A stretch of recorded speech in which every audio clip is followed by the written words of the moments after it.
I was in London and Eretz Yisrael over the last couple of weeks, and when I was there, I got in touch, or rather, an old Talmud of mine got in touch. Now, this fellow I taught, it starts to be a bit embarrassing when you say these sort of things, but I think I taught him 35 years ago. Yeah, but 35 years ago. And this fellow, he keeps in touch. He's had recently a very tough time. So I said, I'm going to be in London in a few weeks' time. Let's get together. We'll have a coffee and a schmooze and a catch-up. In actual fact, we ended up in a restaurant eating fish and chips. But after all, this was London. What else would you expect us to be eating? And we were sitting there schmoozing, and he said to me something which absolutely astonished me. He said, do you remember you spoke at the chasna of another old friend, another Talmud, another 25 years before? I said, yeah, roughly. He said, I still remember the joke that you told. Now, I said, really? Yes. I said, what joke did I tell? I mean, it's quite amazing, 25 years to remember a joke. Actually, I do recall once I was walking along the street in Manchester in England, and a fellow pulled up in a car alongside me, and he leapt out and he said, Rabbi YY, he said to me. I knew the answer to this one. Yes, I said. He said, do you remember me?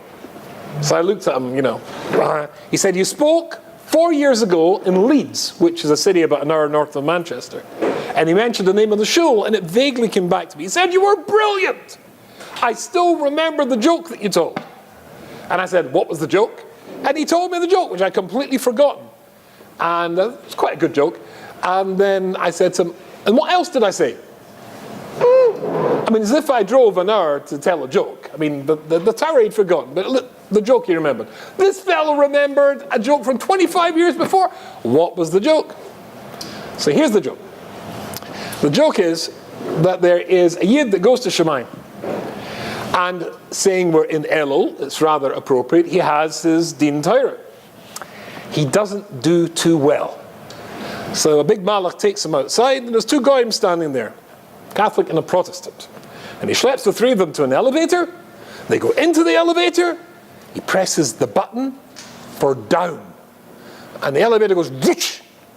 After half an hour, the door opens. Outside, it's pitch black, and suddenly the flames leap into the air. There is blood-curdling screams. And the malach turns to the first guy, the Protestant, and says, Arois. What? Get out. I don't want to go. Get out. And he throws the fellow out, presses the button. The Yid looks at the Catholic looks at the Yid, biting their fingernails. Door closes, whoosh, and down it goes again. After an hour, the door opens. It's even worse. They can hardly breathe. The heat that comes inside the elevator are worse screams. And the malach turns to the Catholic and says, out. That's all. Out. And he throws him out. Presses the button again. The elevator goes down. 3 hours later, the door opens. Outside, blue skies, green hills, burbling little rivers, people walking about, smiling and laughing. And the Yid says to the malach, I don't understand. And the malach says, it's amazing what your people have achieved down here. Which I thought was not bad from 25 years before. No, not too bad. I mean, the jokes got better. There's an emes in that, which I thought would be important for us to talk about just now. There's two nakudas in this, which I would like to emphasize. The one, when they asked me the title earlier for the shir, I wanted to talk about one thing. When I started to prepare the shir, I discovered I wanted to talk about something else. The first thing I want to talk about is forgetting. Now, avada, I think actually, if I'm really being honest, that's the sort of joke you want to forget. And why it has to bring it up after 25 years, I don't know. It wasn't such a good joke. Oh, but the emes is, we do forget. We forget very, very quickly and very easily. There's also the other thing in the joke, that the emes in the joke is that the world turns around and says about Klal Yisrael that we seem to survive, we seem to blossom in the most barren conditions. In the deserts, where nothing should grow, then taka, things do grow. In a Gashmian sense, your most famous writer, your most famous American writer of all was a fellow called Mark Twain. And you know that he went on the tour of Eretz Yisrael at the turn of during his lifetime, so just before the 20th century began. And he writes that the whole place was just one meat board. He says in his journey from Beirut in Lebanon down to the Galil, he saw one tree. Can you believe such a thing? No, that was the emes. He's no reason to lie. One tree. And I go to Eretz Yisrael today. So first of all, Taka, it was amazing what you achieved down here. But more than that, even under the most difficult circumstances, it's astonishing how Klal Yisrael seems to blossom. And Taka, I was 2 days ago, I was down in Shachris in Shor Yoshev, where I say a shir. And there's a rabbi there, an older rabbi, and he came over with a bottle of single malt Scottish whiskey. Quite a nice one, actually. And he said, would you like to make a l'chaim? Which is a bit of a rhetorical question to ask a Scotsman. But anyway, yes, I said, of course. So he poured a little l'chaim in a little plastic cup. And he said he has an aunt. And the aunt, she was in the camps, in the lager in Auschwitz. The Nazis had made it that she could never have kinderlich. And I'd forgotten that. It's another thing I'd forgotten. I'd forgotten how they had this whole big medical experiment, medical plan to make sure another way of getting rid of the Yidden and other human beings that they didn't want was to make sure that they couldn't have any more children and get them finished. This poor woman, Nebuch, they had removed her ability to have a child. And because she couldn't have her own children, this fellow, an older fellow, she brought him up. She was like the Baba, she was like the surrogate mama, Nebuch, and so it was her yortzeit. Would I like to make a l'chaim in her memory, which of course I was very happy to do. And you forget very, very quickly. We talk about the Churban, but if we go back, certainly I'm old enough to remember when everybody was talking about that Ummah Sa'olam, how terrible it was. And maybe just because we can't tolerate it, because it was so gefährlich. But it brought it back to me. Yes, they did that to us as well. Terrible, terrible thing.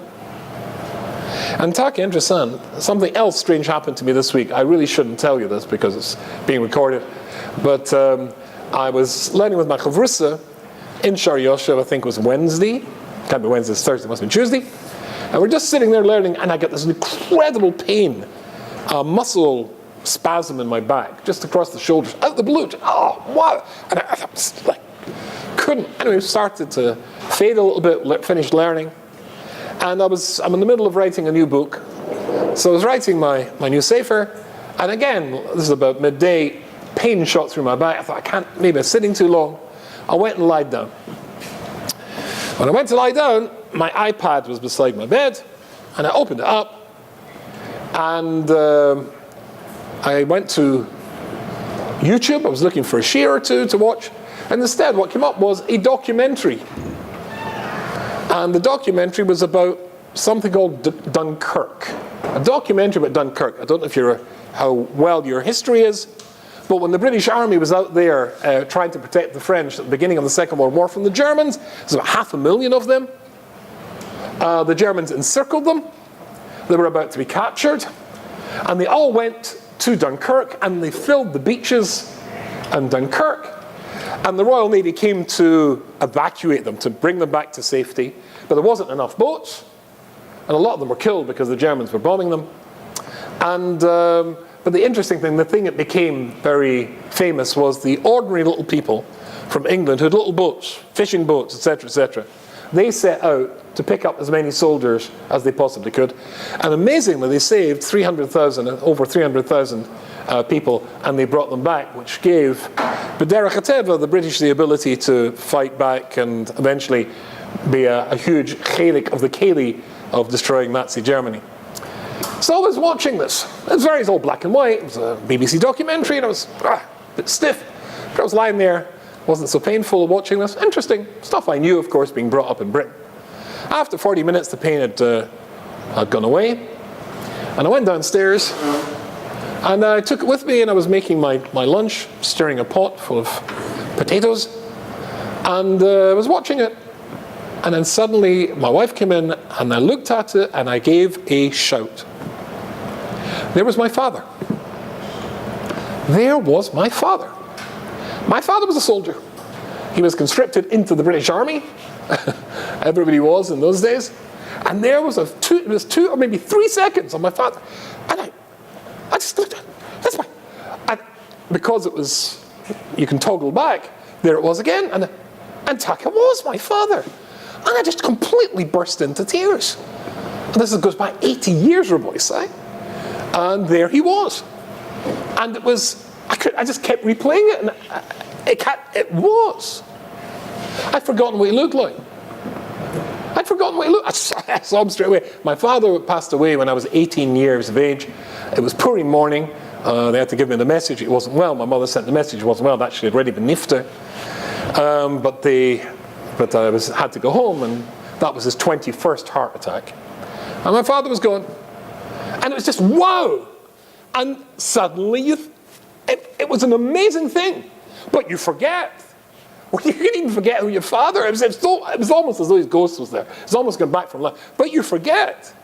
You forget what, and that was, so I was 18, so that takes us back, 40 years. That's a time period. You forget from 40 years ago. And you certainly forget exactly, what Klal Yisrael had to go through at those times. And I'll tell you something else that I remembered about that in just a few seconds. But something else we might forget is that now that we are approaching, we're in Elul, and we're coming to Rosh Hashanah, to the Yom Adin. Don't forget, it was just a few weeks ago that we were in the middle of Tisha B'Av, and that's going to be important. We're in a 10-week period. And interesting, it's 3 weeks of criticism by Hashem of what we did wrong.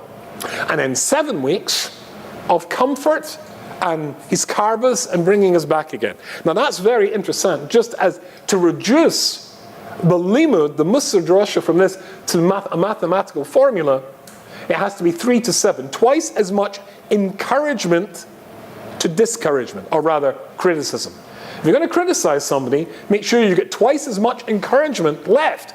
3 weeks of criticism, then Tisha B'Av, then 7 weeks of a hand around the shoulder, bringing you back and giving you encouragement. We forget that that's the period of the time that we're in. It's connected. It's not just Elul, it's not just Rosh Hashanah, it's Elul and Rosh Hashanah because of what happened. It's a 10-week whole. And something else you might forget, particularly at this time of year, and that is something very important. My Rosh Hashiva pointed this out, Reb Leib Gurovitz, Tzaddik Ivrocha, and that is when we were offered the Torah, we famously said, Nasa v'nishma. We'll have it and then we'll hear what's in it. And the Umas Ha'olam, we've discussed this before, the Umas Ha'olam said, what's in it?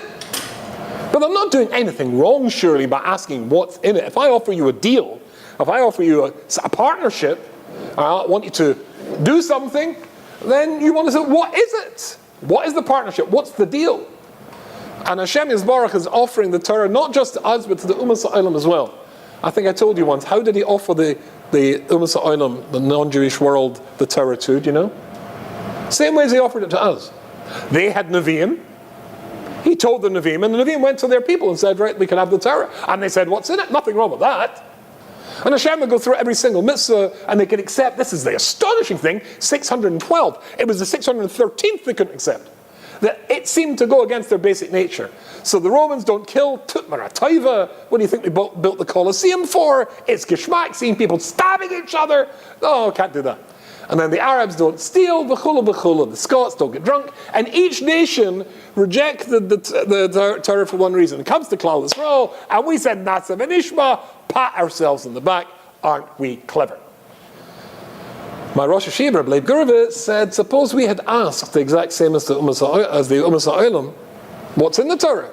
Hashem had said, this mitzvah, and there's shatnez, and there's Bos V'cholav, and then he would have come to the mitzvah, that posuk, Lo selech rochel ba'amecha, Lashon Hara is out.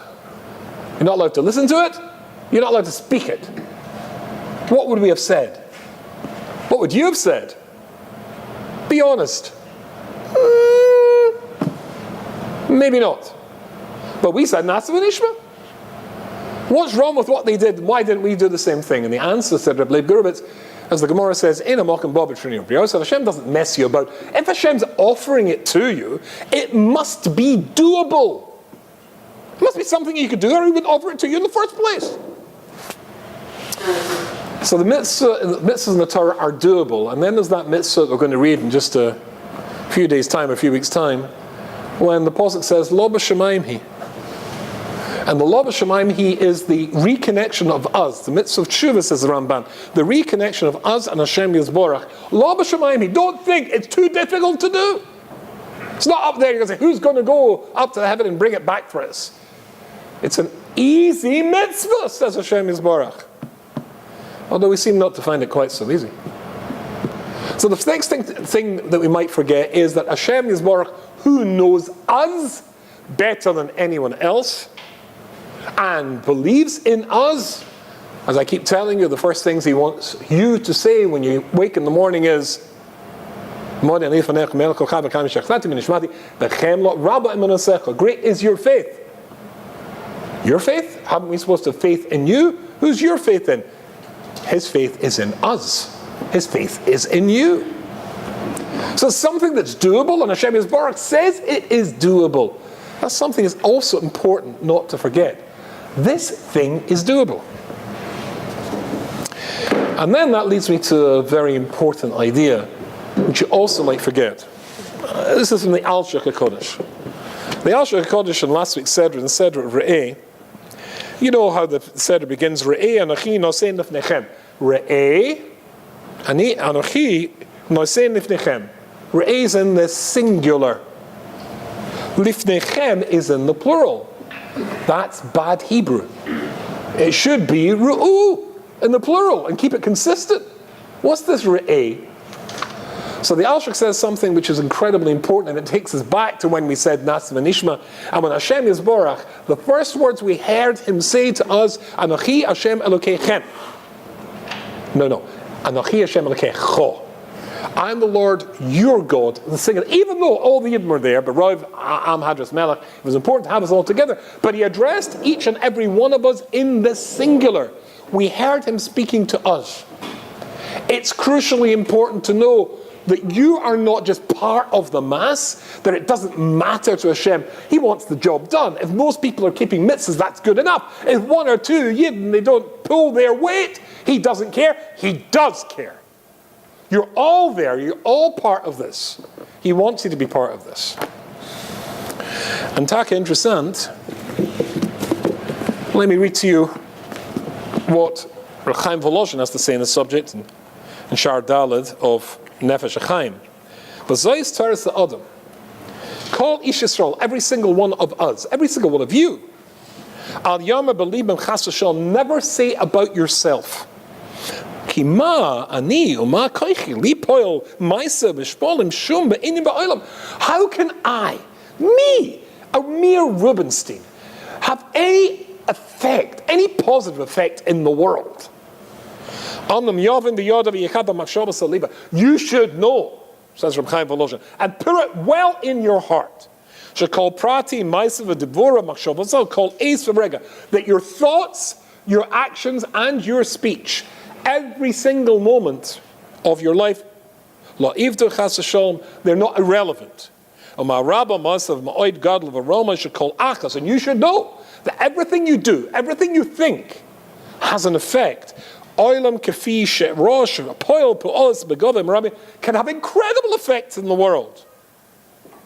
That, he says, is why the world was created for one person. That's why it started with one human being, a fellow called Adam. So that you should know that one human being can change the world like he did. Or, to put it in terms of the Mesilas Yesharim, in the 19th parak of Mesilas Yesharim, the Im Yamar Adam, if a person says, Ma ani, same idea, what am I? O ma ani safain ispalo al golas. Why should I daven for the golas? What's the point of me davening for the end of this bloody, horrible exile, where Jewish women had the ability to have children robbed from them, and over 1 million children were gassed and burned. Al golas al Yerushalayim. Through my prayers, there's going to be any difference whatsoever? Tshuvasai b'tzidoi, the answer is obvious, he says, that's why a person was created alone. The first man was alone. So you would know and say, it's because of me. I can change the world. Same idea. That's something we forget too often. We forget how important we are. You forget how important you are. That's also something at this time of the year not to forget. But we all know that when it comes to Elul, and when it comes to a Rosh Hashanah, what the Rambam says in the second parak of Hilchos Teshuvah, Halacha Tes. Ein Teshuvah v'lo Yom Kippur mechapim ela al kol al avera shebein adam l'mokeh. Teshuvah and regret only works when you've insulted God, in your relationship with Him, when you've let Him down.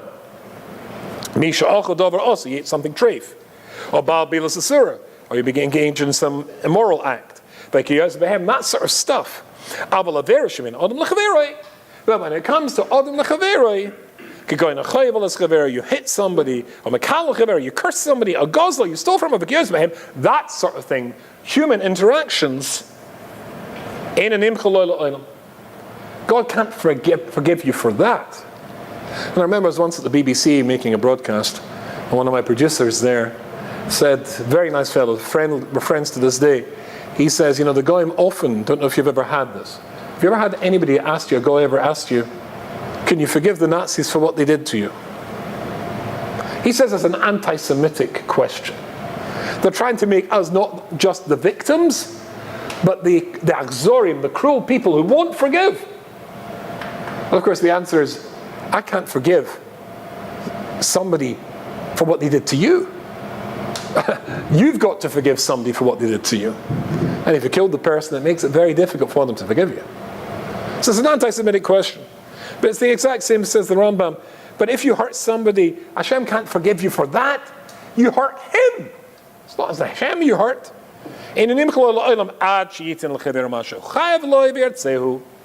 Famously, Hashem can't forgive you until you give the person back what you stole from them, or the damage you did to them, and get His forgiveness and appease Him. Don't turn around and say, I'm sorry, you remember that $1,000 that went missing from your home?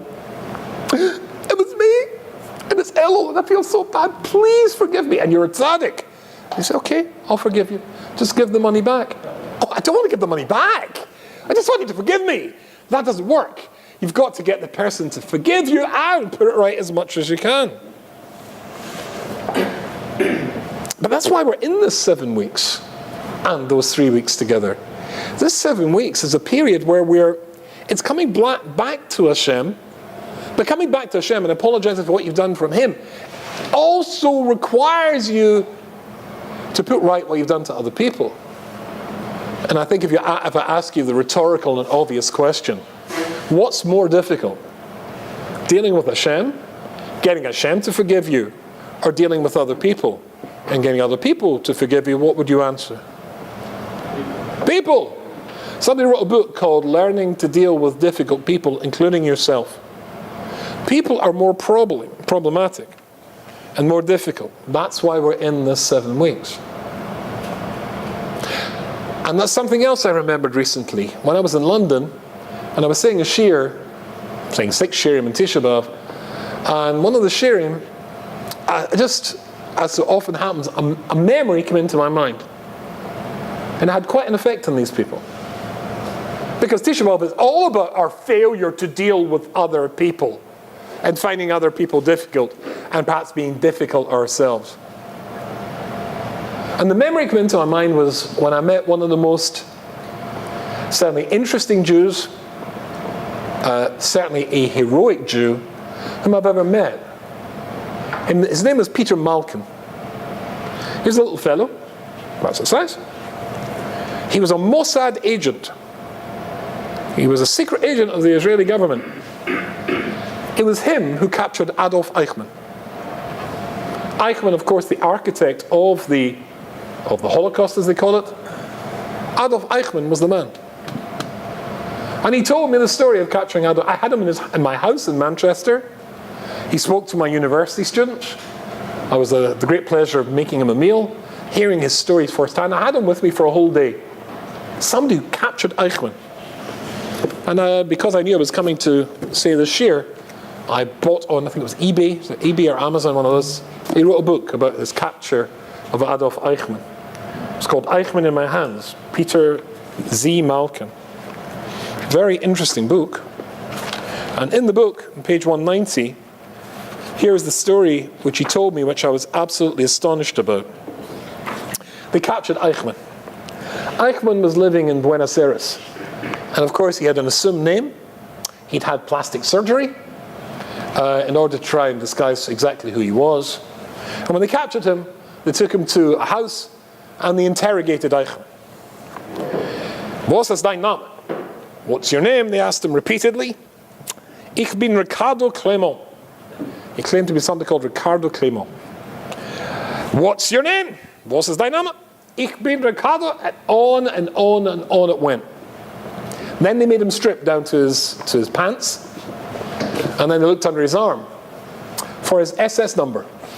I don't know if you know that the SS had their number tattooed under their arm, plus their blood group. So that if they were injured, they could know exactly what blood group to give them straight away. So look there, it had been removed. Where it should have been, there was a scar. There was a scar. But the other scars, his height, everything else fitted. And so they kept shouting at him, what is your name? So eventually he changed his mind. His name was ist dein Name? Otto Heininger. So now he's something called Otto Heininger, which they knew was an alias that he'd used before. So they're going on and on and on, and eventually the fellow who was doing the interrogation, Peter Malkin, shouted, lost his temper, and said to him, your name, and what's your SS number? I'm Otto Heininger. Your SS number, he says, was 45526. And he said, mine? My SS number was 45326. Was ist dein Name? Ich bin Adolf Eichmann. And that's how they got Adolf Eichmann. They got him to lose his temper. And of course, to suggest that it wasn't the right SS number offended his German soul. So he had to give the right SS number, Adolf Eichmann.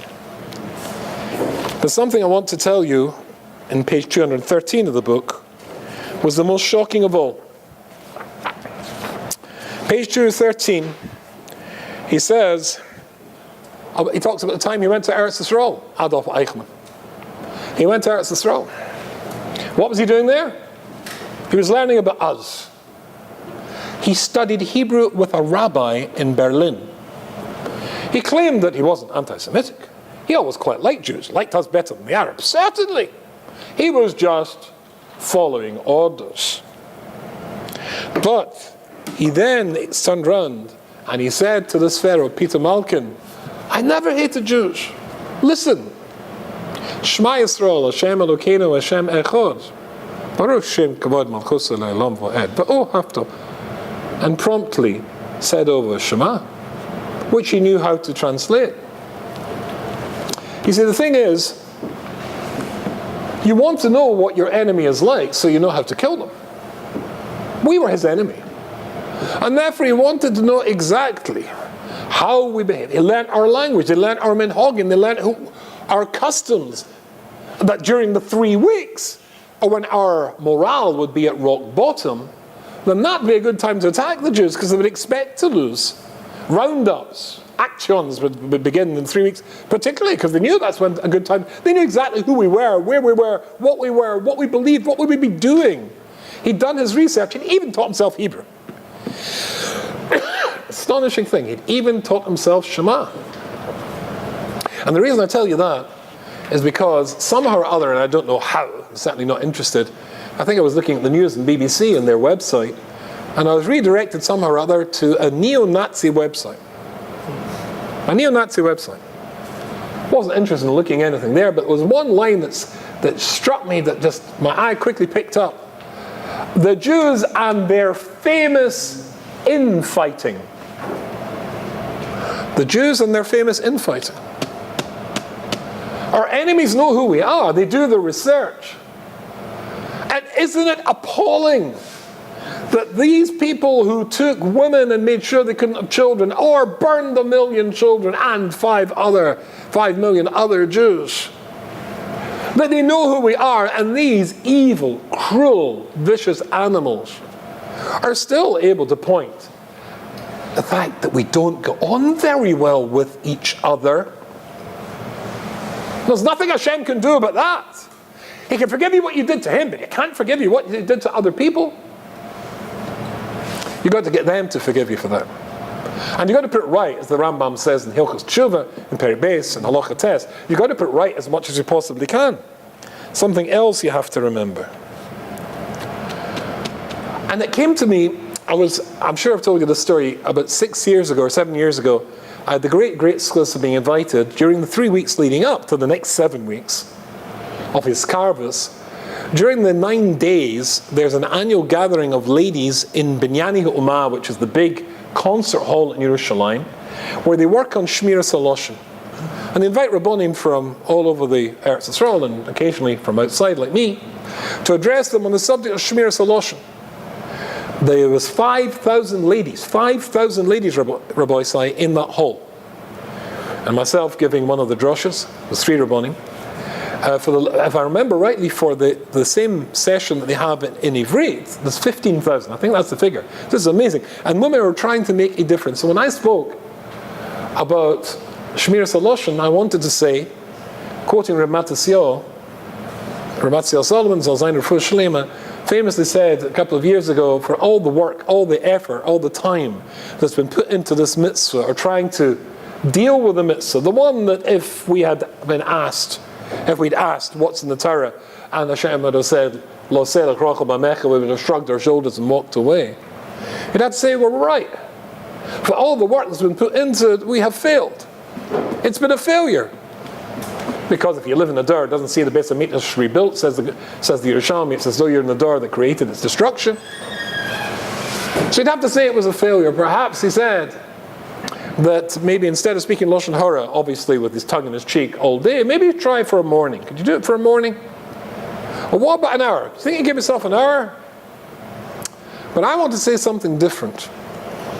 And indeed, in writing a new book that I'm writing, I'll tell you in a second, I think be'emes that this is right, and I find it in the words of the Chofetz Chaim himself.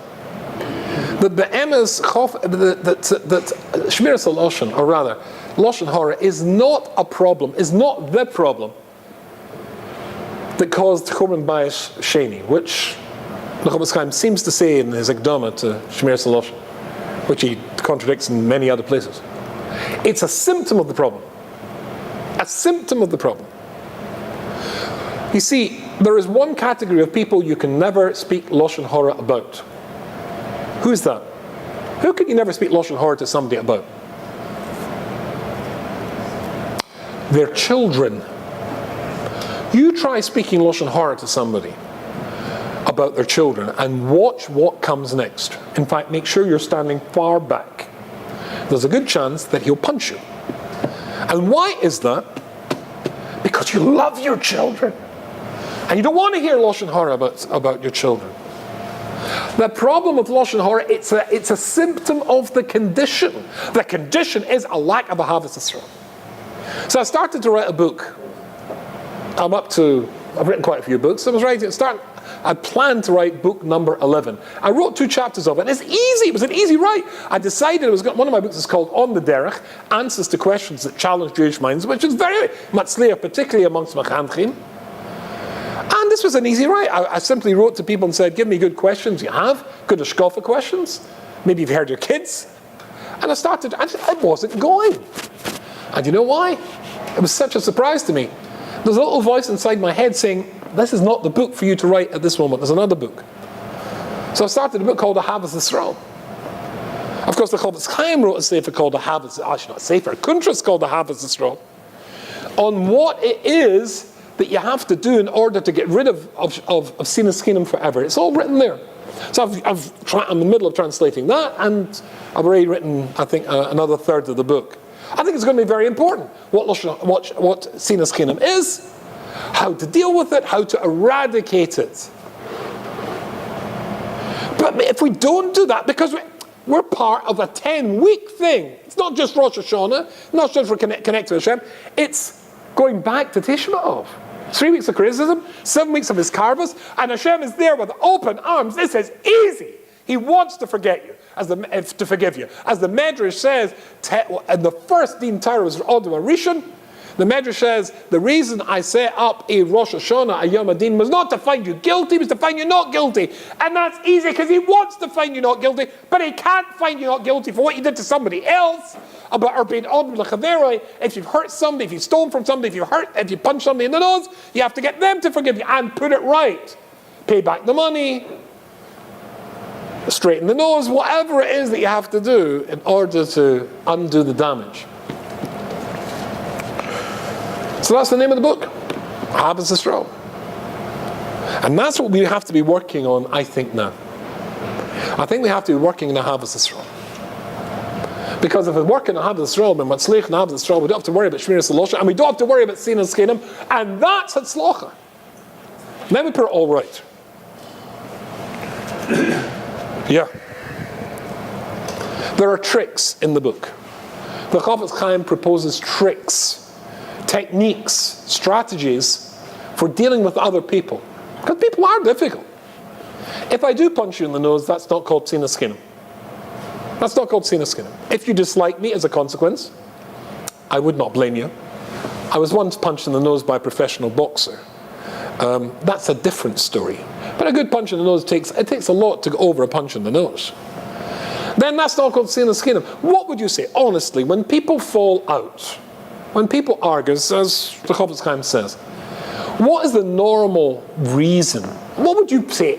How many arguments are for legitimate reasons, like a punch in the nose, and how much, as the Chofetz Chaim says, people fall out because of Kleinigkeit?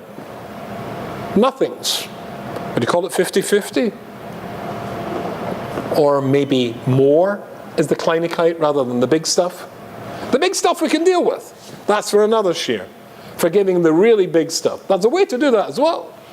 But so often people don't go on with each other for nonsense. And that nonsense takes root and grows and grows and grows to the extent that the dislike becomes hatred. The halacha is, if you dislike somebody to the extent where you don't want to be in his company for 3 days, says the Gemara, that's, according to the Torah, hating somebody. And you've come to hate him. What was the big deal? So he insulted you, he said, didn't compliment. It's up from a Kleinigkeit grows hatred, and it goes on until it becomes something big. And then Jews just aren't together anymore. We are disrupted, we are disunified. And Rosh Hashanah is not going to work, nor will Yom Kippur, unless you get the people whom you've upset or have upset you, unless we come together. And Hashem can't do anything about that. It helps, my Rav, the Gates of Rav said, to feel sorry for somebody. If somebody upsets you, Nebuch, he's got temper, he doesn't know how to speak. People say remarkably stupid things, remarkably tactless things, foolish things. I remember in one of my other books called The Little Book for Big Worries, I wrote about something that Rebbetzin Gottlieb told me when my late wife was first diagnosed with breast cancer.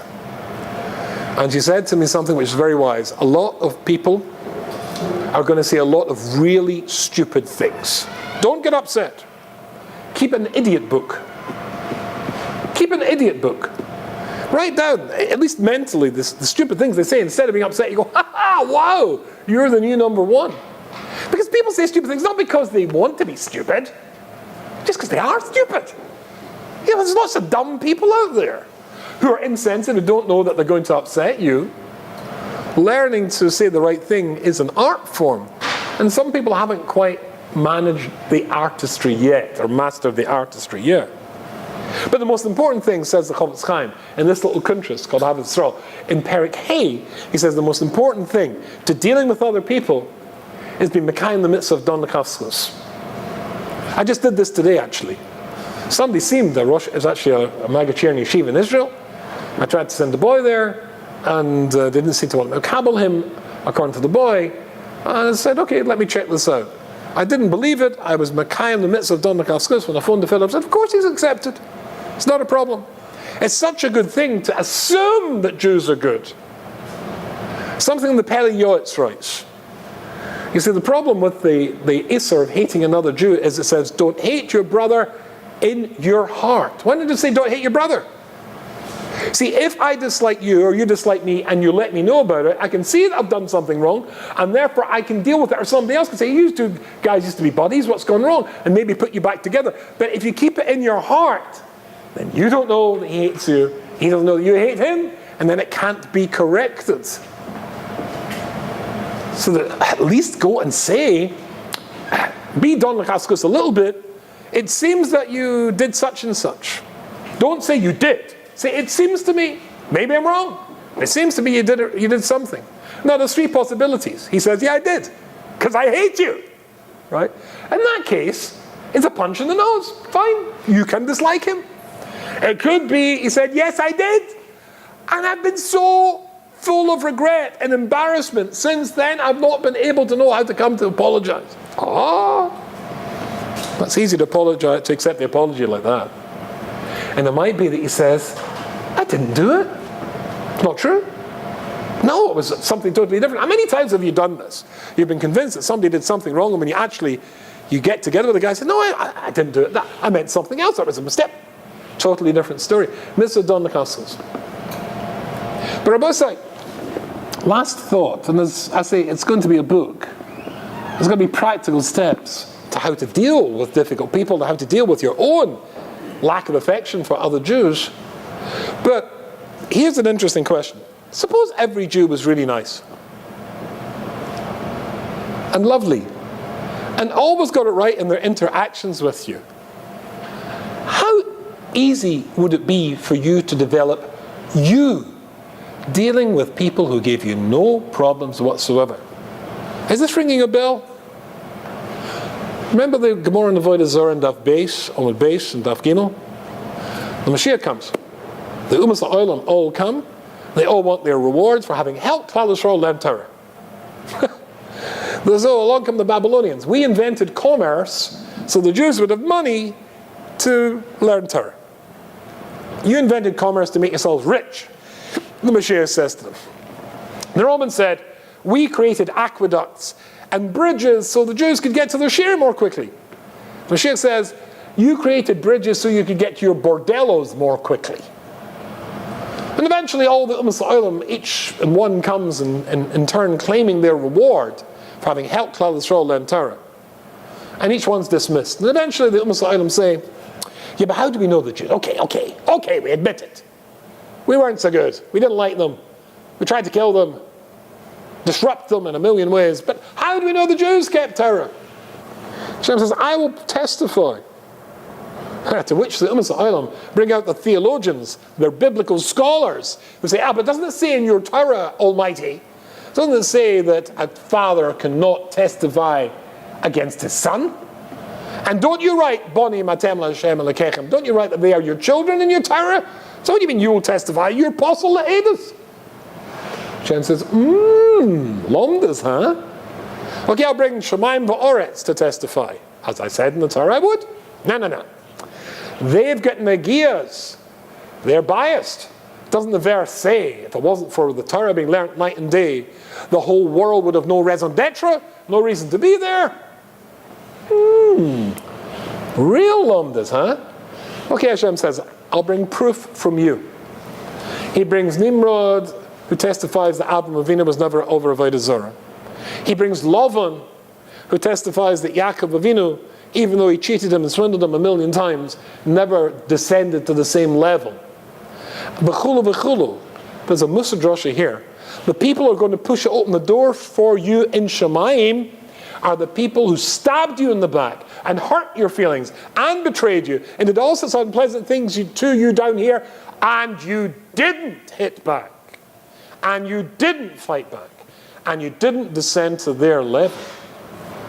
It might be that there are lots of people out there who punch you in the nose through life. And guess what? It's actually an opportunity for them to be the guy who carries the schlitzel, the key to open the door to Shemaim. Because if they were all nice, that's not a challenge to me. I didn't grow from that. Well, what are the people who really did hurt you? Well, maybe Hashem sent them to hurt you, not because you deserved it, because you did something wrong, which is also a possibility, but because you could grow from that. Don't hate them. They just happen to be the keli that Hashem used to give you the opportunity to become a greater person. And when you don't hit back, and you don't fight back, and when they ask you for forgiveness, and they really want to appease you, and they want to give the money back, and you forgive them, you grow as a consequence. So Hashem can't forgive you for what you did wrong to other people. We have to do this. But there are tricks. So until my masterpiece comes out next year, I would suggest, humbly, that during these few weeks that we have left to Rosh Hashanah, look at the back of the Kol Kis Yaakov Chaim and look at his Ahavas Yisrael. It's very short, very easy to learn. And look through that. How to deal with other people. I don't think it's too difficult to deal with Hashem. He wants to forgive you. Other people are difficult. That book will show you how to do it to make sure that your Rosh Hashanah, my Rosh Hashanah, and our chelik, one Jew can make a difference, said the Mesilas Yesharim. One Jew can make a difference, said Reb Chaim Volozhin. One Jew can make a difference, says the Alshar. That Jew is you. So that this Jew, you or me, can tip the scales to Klal Yisrael to have a year of Hatzlacha and Bracha, Kein Yehi Rutzing.